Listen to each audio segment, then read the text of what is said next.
Hello good morning welcome back to കാത്തു സ്പേസി bullet sure shot current അഫയേഴ്സിൻ്റെ 22ാമത്തെ ക്ലാസ്സിലേക്ക് ഏവർക്കും സ്വാഗതം.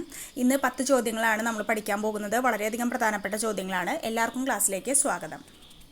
ഒന്നാമത്തെ ചോദ്യം, അതിക്രമം കാട്ടുന്ന കാട്ടാനകളെ പിടികൂടി പാർപ്പിക്കുന്നതിനായി ഇന്ത്യയിൽ ആദ്യമായി വനം വകുപ്പിൻ്റെ കീഴിൽ പാർക്ക് നിലവിൽ വരുന്നത് എവിടെയാണ്? കോട്ടൂരാണ്, തിരുവനന്തപുരം. അപ്പോൾ തിരുവനന്തപുരം കോട്ടൂരിനെ കുറിച്ച് നിങ്ങൾ കേട്ടിട്ടുണ്ടാവും. എലിഫന്റ് റീഹാബിറ്റലൈസേഷൻ സെൻ്റർ ഒക്കെ ഉള്ളതാണ് കോട്ടൂർ. അപ്പോൾ അതുകൊണ്ട് തന്നെ അതിക്രമം കാട്ടുന്ന കാട്ടാനകളെ പിടികൂടി പാർപ്പിക്കാൻ വേണ്ടിയിട്ടുള്ള ഇന്ത്യയിൽ ആദ്യമായിട്ടൊരു വനം വകുപ്പിൻ്റെ കീഴിൽ പാർക്ക് വരുന്നത് കോട്ടൂർ തന്നെയാണ്. ഓക്കെ, അങ്ങനെ വെച്ച് തന്നെ കണക്ട് ചെയ്യാം കേട്ടോ.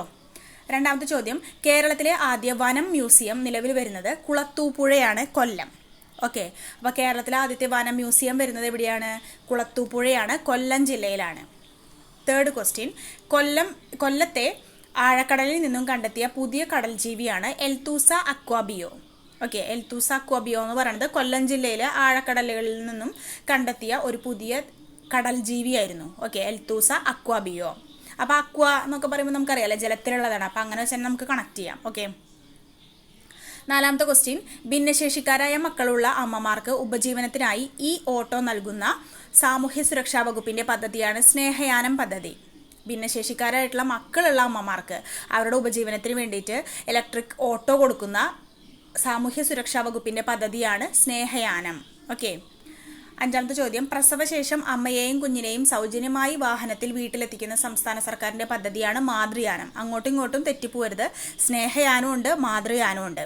സ്നേഹയാനം എന്താണ്? ഭിന്നശേഷി കുട്ടികളുള്ള അമ്മമാർക്ക് ഇലക്ട്രിക് ഓട്ടോ ഫ്രീ ആയിട്ട് കൊടുക്കുന്നു. ഓക്കെ, പ്രസവശേഷം അമ്മയെയും കുഞ്ഞിനെയും സൗജന്യമായിട്ട് വീട്ടിലേക്ക് എത്തിക്കുന്നത്. ഓക്കെ, അതാണ് മാതൃയാനം. ഓക്കെ, ആറാമത്തെ ചോദ്യം, സ്വന്തം നാട്ടിൽ റേഷൻ വാങ്ങാൻ സാധിക്കാത്ത അതിഥി തൊഴിലാളികൾക്ക് കേരളത്തിലെ ഏത് ജില്ലയിൽ നിന്നും ആധാർ കാർഡ് വഴി റേഷൻ നൽകുന്ന കേരള ഭക്ഷ്യവകുപ്പ് ആവിഷ്കരിച്ച പദ്ധതിയാണ് ration right card. Okay, ration right എന്ന് വെച്ചിട്ടുണ്ടെങ്കിൽ റേഷന് ഒരു അവകാശം ഉണ്ടെന്ന് പറഞ്ഞിട്ട്. ഓക്കെ, അത് റേഷൻ റൈറ്റ് കാർഡ് ആർക്കാണ് കൊടുക്കുന്ന? അതിഥി തൊഴിലാളികൾക്ക് വേണ്ടിയിട്ടാണ്. ഓക്കെ, അപ്പോൾ സ്വന്തം നാട്ടിൽ റേഷൻ വാങ്ങാൻ സാധിക്കാത്ത അതിഥി തൊഴിലാളികൾക്ക് കേരളത്തിലെ ഏത് ജില്ലയിൽ നിന്നും അവരുടെ ആധാർ കാർഡ് വഴി റേഷൻ നൽകുന്ന കേരള ഭക്ഷ്യവകുപ്പ് ആവിഷ്കരിച്ച പദ്ധതിയാണ് ration right card.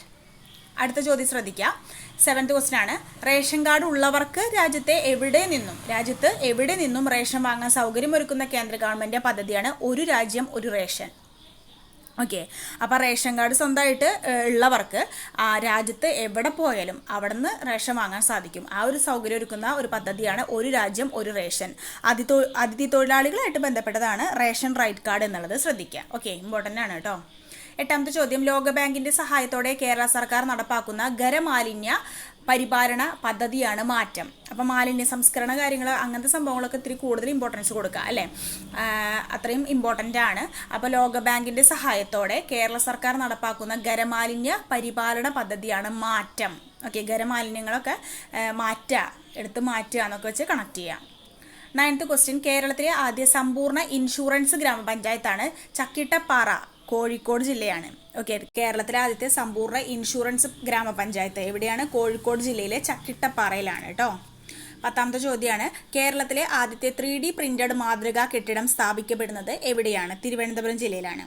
Okay, Kerala സംസ്ഥാന നിർമ്മിതി കേന്ദ്രമാണ് തിരുവനന്തപുരത്ത് PTP നഗറിലാണ് 3D പ്രിന്റഡ് കെട്ടിടം നിർമ്മിക്കുന്നത്. അതുകൂടി ഓർത്തിരിക്കുക. കേരള സംസ്ഥാന നിർമ്മിതി കേന്ദ്രമാണ് തിരുവനന്തപുരത്ത് PTP നഗറിലാണ് ഇത് സ്ഥാപിക്കുന്നത്. അതുകൂടി ഒന്ന് ഓർത്തിരിക്കുക. ഓക്കെ, അപ്പോൾ ഇതൊക്കെയാണ് 10 ചോദ്യങ്ങൾ. വളരെയധികം പ്രധാനപ്പെട്ട ക്വസ്റ്റ്യൻസ് ആണ്. കൂടുതലായിട്ടും ഈ പദ്ധതികൾ കൂടുതൽ ഇമ്പോർട്ടൻസ് ആയിട്ട് പഠിക്കുക. മാതൃയാനം പദ്ധതി, സ്നേഹയാനം പദ്ധതി, അങ്ങനെയുള്ള കാര്യങ്ങൾ. പിന്നെന്താണ്, ആനയുടെ ഇപ്പോൾ കുറച്ച് ഓപ്പറേഷൻ PT എന്നൊക്കെ പറഞ്ഞിട്ടൊരു ക്വസ്റ്റ്യൻ വന്നിട്ടുണ്ടായിരുന്നു. പാലക്കാടൻ ടസ്കർ എന്ന ആനയെ പിടികൂടുന്നതായിട്ട് ബന്ധപ്പെട്ട ഒരു ദൗത്യമാണ് ഓപ്പറേഷൻ PT. അപ്പോൾ ആനകൾക്ക്, ചക്കക്കൊമ്പൻ, അരിക്കൊമ്പൻ ആനകൾക്ക് കുറച്ച് പ്രാധാന്യം കൂടുതലാണ്. അതുകൊണ്ട് തന്നെ അതിക്രമം കാട്ടുന്ന കാട്ടാനകളെ പിടികൂടി പാർപ്പിക്കാൻ വേണ്ടിയിട്ടാണ് കോട്ടൂരിൽ ഒരു പാർക്ക് വരുന്നുണ്ട്. മ്യൂസിയം അല്ല, പാർക്ക് വരുന്നുണ്ട്. അതൊക്കെ ഒന്ന് ശ്രദ്ധിക്കുക. പിന്നെ റേഷൻ അല്ലേ, അതിഥി തൊഴിലാളികളുണ്ട്, അവർക്കുള്ളത് റേഷൻ റൈറ്റ് കാർഡാണ്. പിന്നെ ഒരു രാജ്യം ഒരു റേഷൻ എന്നുള്ള പദ്ധതി എവിടെയാണ്?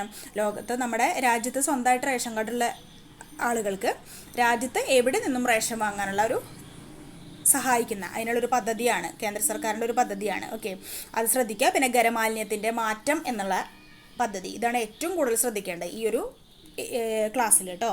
അപ്പോൾ അടുത്ത ക്ലാസ്സിൽ വീണ്ടും കാണാം. താങ്ക്